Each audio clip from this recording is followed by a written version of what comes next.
Hi students, 8th standard maths, exercise 5.5, Sai சதுரம் வரைதல், construction of rhombus. Question number 2, subdivision 4.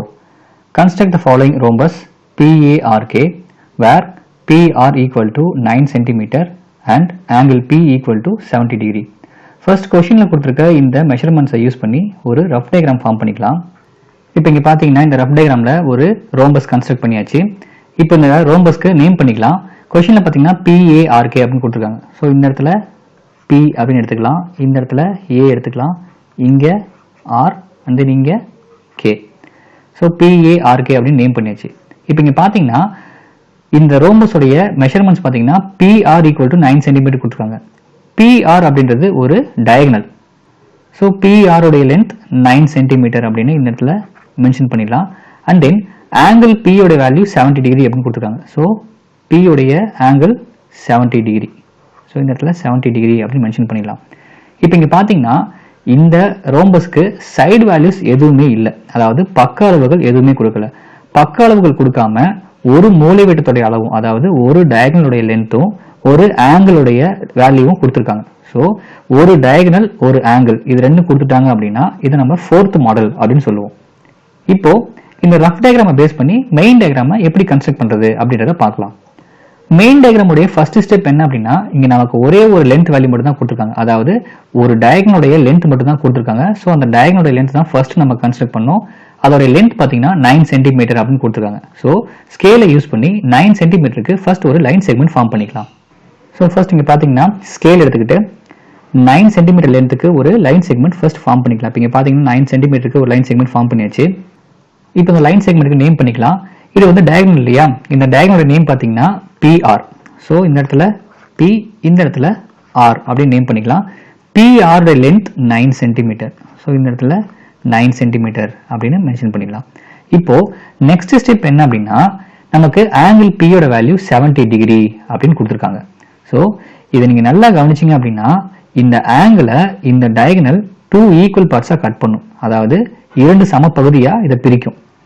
So இந்த 70 degree ஆங்கிளை இந்த டயகனல் 2 ஈக்குவல் பார்ட்ஸாக கட் பண்ணுறதுனால இந்த இடத்துல பாதி இருக்கும், இந்த இடத்துல பாதி இருக்கும். அதாவது 70ல பாதி ஹாஃப் பார்த்தீங்கன்னா 35 டிகிரி. ஸோ இந்த இடத்துல 35 இருக்கும், இந்த இடத்துல 35 இருக்கும்.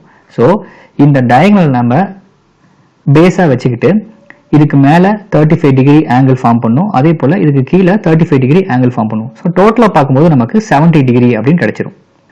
ஸோ இப்போ உங்களுடைய ப்ரொடெக்டர் எடுத்துக்கோங்க. ஸோ ப்ரொடெக்டரை எடுத்து ஃபர்ஸ்ட் Pல ஃபிக்ஸ் பண்ணிட்டு P உடைய ரைட் சைட்ல இருந்து 35 டிகிரி ஆங்கிள் நம்ம ஃபர்ஸ்ட் ஃபார்ம் பண்ணும். இங்க பாத்தீங்கன்னா 0 இருக்கு, இங்க 10, 20, 30, 35 பாத்தீங்கன்னா இங்க இருக்கும். ஏன் 35 டிகிரி நம்ம பார்க்கறோம் அப்படின்னா இந்த டயகனலுக்கு மேல பாத்தீங்கன்னா 35 டிகிரி இருக்கும், அதே போல இந்த டயகனலுக்கு கீழே 35 டிகிரி இருக்கும். இது ரெண்டும் டோட்டலா வரும்போது தான் நமக்கு 70 டிகிரி அப்படின்னு ஃபார்ம் ஆகும். ஸோ Pல இருந்து 35 டிகிரிக்கு ஒரு ஆங்கிள் லைன் நம்ம ஃபார்ம் பண்ணும். இப்போ இங்க பாத்தீங்கன்னா 35 டிகிரிக்கு ஒரு லைன் இந்த மாதிரி டிரா பண்ணிக்கணும். இப்போ இந்த ப்ரொடெக்டரை அப்படியே டில்ட் பண்ணும், அப்படியே தலைகளா திருப்பிட்டு இந்த மாதிரி ஃபிக்ஸ் பண்ணிக்கணும். இப்போ அகைன் இங்க இருந்து 35 டிகிரி கீழே பார்க்கணும். இங்க பாத்தீங்கன்னா 0 இருக்கு, இங்க 10, 20, 30, 35 பாத்தீங்கன்னா இந்த இடத்துல இருக்கும். ஸோ அகைன் வெர்டெக்ஸ் Pல இருந்து 35 டிகிரிக்கு ஒரு லைன் இந்த மாதிரி ஃபார்ம் பண்ணும். இப்போ உங்களுடைய ப்ரொடெக்டரை ரிமூவ் பண்ணிடலாம். இப்போ ஃபைனலாக பார்த்தீங்கன்னா நமக்கு இந்த மாதிரி ஒரு ஆங்கிள் கிடைச்சிருக்கும். இப்போ இந்த டயகனலுக்கு மேலே இங்கே பார்த்தீங்கன்னா 35 டிகிரி இருக்கும், அதே போல் இந்த டயகனலுக்கு கீழேயும் பார்த்தீங்கன்னா இங்கே ஒரு 35 டிகிரி இருக்கும். ஸோ இது ரெண்டும் கம்பைன் ஆகும்போது தான் டோட்டலாக பார்த்தீங்கன்னா நமக்கு 70 டிகிரி அப்படின்னு வந்துடும்.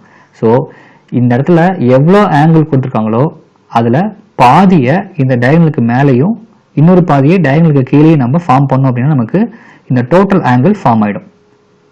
இப்போ நெக்ஸ்ட் ஸ்டெப் என்ன பண்ணும் அப்படின்னா, இங்க என்ன ஆங்கிள் இருக்குதோ, அதாவது வெர்டெக்ஸ் Pல என்ன ஆங்கிள் இருக்குதோ அதே சேம் ஆங்கிள் தான் அதுக்கு ஆப்போசிட் இருக்கக்கூடிய இந்த வெர்டெக்ஸ்ல இருக்கும், அதாவது வெர்டெக்ஸ் Rல இருக்கும். Because vertically opposite angles R equal, அதாவது குத்தெதிர் கோணங்கள் சமம் அப்படின்னு நமக்கு ஆல்ரெடி தெரியும்.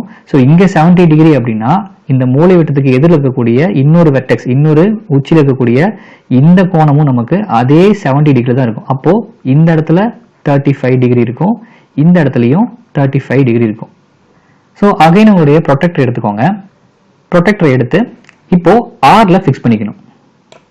ஸோ ப்ரொடெக்டர் இந்த மாதிரி ஆரில் ஃபிக்ஸ் பண்ணிவிட்டு ஆரோடைய லெஃப்ட் சைடில் இருந்து 35 டிகிரி ஆங்கிள் நம்ம ஃபார்ம் பண்ணும். ஸோ இங்கே பார்த்தீங்கன்னா 0 இருக்குது, இங்கே 10, 20, 30, இந்த இடத்துல பார்த்தீங்கன்னா 35 இருக்கும். ஸோ ஆரில் இருந்து 35 டிகிரிக்கு இந்த மாதிரி ஒரு லைன் ட்ரா பண்ணும். இப்போ இங்கே பார்த்தீங்கன்னா எக்ஸாக்டாக 35 டிகிரியில் ஒரு லைன் ட்ரா பண்ணியாச்சு. இப்போது இந்த ப்ரொடெக்டரை அப்படியே தலையில திருப்பணும். இப்போ இங்கே பார்த்தீங்கன்னா இதை அப்படியே தலையில திருப்பி இந்த மாதிரி ஃபிக்ஸ் பண்ணிக்கோங்க. இப்போ அகைன் இந்த டயக்னலுக்கு கீழ்பக்கம் பார்க்கணும், அதாவது இங்கிருந்து கீழே. ஸோ 0, 10, 20, 30, 35 பார்த்தீங்கன்னா இந்த இடத்துல இருக்குது. ஸோ அகைன் ஆரில் இருந்து 35 டிகிரிக்கு ஒரு லைன் இந்த மாதிரி ட்ரா பண்ணும். இப்போது உங்களுடைய ப்ரொடெக்டரை ரிமூவ் பண்ணிடலாம். இப்போ பார்த்தீங்கன்னா நமக்கு இந்த மாதிரி ஒரு அரேஞ்ச்மெண்ட் கிடைச்சிருக்கும். இப்போ இங்கே பார்த்தீங்கன்னா இந்த டயகனல் லைனுக்கு மேலே இருக்கக்கூடிய இந்த ஆங்கிள் 35 டிகிரி, அதே போல் கீழே இருக்கக்கூடிய இந்த ஆங்கிள் பார்த்தீங்கன்னா இதுவும் 35 டிகிரி தான். ஸோ டோட்டலாக பார்க்கும்போது நமக்கு ஆங்கிள் ஆரோட வேல்யூ 70 டிகிரி அப்படின்னு கிடைச்சிடும். ஸோ ஆங்கிள் பியோட வேல்யூ 70 டிகிரியாக இருந்தது அப்படின்னா ஆங்கிள் ஆரோட வேல்யூவும் நமக்கு அதே சேம் 70 டிகிரி தான் இருக்கும். இப்போ இங்கே பார்த்தீங்கன்னா நமக்கு ஒரு சாய் சதுரம் கிடைச்சிருக்கும், அதாவது ஒரு ரோம்பஸ் கிடைச்சிருக்கும். இந்த ரெண்டு லைன்ஸும் இன்டர்செக்ட் ஆகிற இந்த பாயிண்ட் தான் கே அப்படின்னு சொல்லுவோம். அதே போல கீழே இருக்கக்கூடிய இந்த ரெண்டு லைன்ஸும் இன்டர்செக்ட் ஆகிற இந்த பாயிண்ட் தான் ஏ அப்படின்னு சொல்லுவோம். இப்போ பார்த்தீங்கன்னா PARK அப்படின்னு ஒரு ரோம்பஸ் நமக்கு கிடைச்சிருச்சு. இப்போ கே அண்ட் ஏவை ஜாயின் பண்ணிடலாம். ஸோ இங்கே பார்த்தீங்கன்னா KAவை ஜாயின் பண்ணியாச்சு. இப்போ KAவுடைய இந்த லென்த், அதாவது இதுதான் நமக்கு டயகனல் 2. டயகனல் 1 பார்த்தீங்கன்னா 9 சென்டிமீட்டர், அதாவது PR தான் நமக்கு டயகனல் 1, D1 அப்படின்னு சொல்லுவோம், முதன்மை மூலைவிட்டம் அப்படின்னு சொல்லுவோம். KA அப்படின்றது தான் நமக்கு டயகனல் 2, இரண்டாவது மூலைவிட்டம். இந்த இரண்டாவது மூலைவிட்டத்துடைய நீளம் என்னன்னு நமக்கு தெரியாது இல்லையா? ஸோ ஸ்கேலை யூஸ் பண்ணி கேல இருந்து A வரைக்கும் எவ்வளோ டிஸ்டன்ஸ் இருக்கும் அப்படின்றத நம்ம மெஷர் பண்ணிக்கலாம். ஸோ இங்கே பார்த்தீங்கன்னா KAவை மெஷர் பண்ணுறதுக்கு ஸ்கேல் இந்த மாதிரி ஃபிக்ஸ் பண்ணிட்டு இந்த இடத்துல பார்த்தீங்கன்னா எக்ஸாக்டாக நமக்கு 6.3 சென்டிமீட்டர் இருக்கு. அதாவது கேல இருந்து A வரைக்கும் உள்ள டிஸ்டன்ஸ் பார்த்தீங்கன்னா 6.3 சென்டிமீட்டர். ஸோ இதோடைய லென்த் 6.3 சென்டிமீட்டர் அப்படின்னு இந்த இடத்துல மென்ஷன் பண்ணிடலாம். இப்போ நமக்கு மூலைவிட்டம் 1 மதிப்பு 9 சென்டிமீட்டர் அப்படின்னு கொஸ்டின்லேயே கொடுத்துட்டாங்க. மூலைவிட்டம் 2 மதிப்பு 6.3 அப்படின்னு நம்ம மெஷர் பண்ணி வச்சிருக்கோம். இப்போ கன்ஸ்ட்ரக்ட் பண்ண இந்த ரோம்பஸோடைய ஏரியாவை கால்குலேட் பண்ணிடலாம். So area calculation, area of the rhombus is equal to half into D1 into D2. இங்கே D1 பார்த்தீங்கன்னா 9 சென்டிமீட்டர், D2 பார்த்தீங்கன்னா 6.3 centimetre. therefore area of the rhombus is equal to half into D1 9 centimetre into D2 6.3 centimetre. இப்போ இந்த 2வையும் 9ஐயும் cancel பண்ணலாம். So 1 2s are 2, இதை cancel பண்ணும்போது நமக்கு 4.5 அப்படின்னு கிடைக்கும். பிகாஸ் இது ஒரு ஆட் நம்பர், இது ஒரு ஈவன் நம்பர். ஸோ ஒரு 9 2ஆல் 4.5 டைம்ஸ் நம்ம கேன்சல் பண்ண முடியும். இப்போ 4.5ஐயும் 6.3ஐயும் மல்டிப்ளை பண்ணோம் அப்படின்னா நமக்கு கிடைக்கிற ஆன்சர் பார்த்தீங்கன்னா 28.35 அப்படின்னு கிடைக்கும். So the area of the rhombus PARK is equal to 28.35 centimeter square. This is the answer. That's all.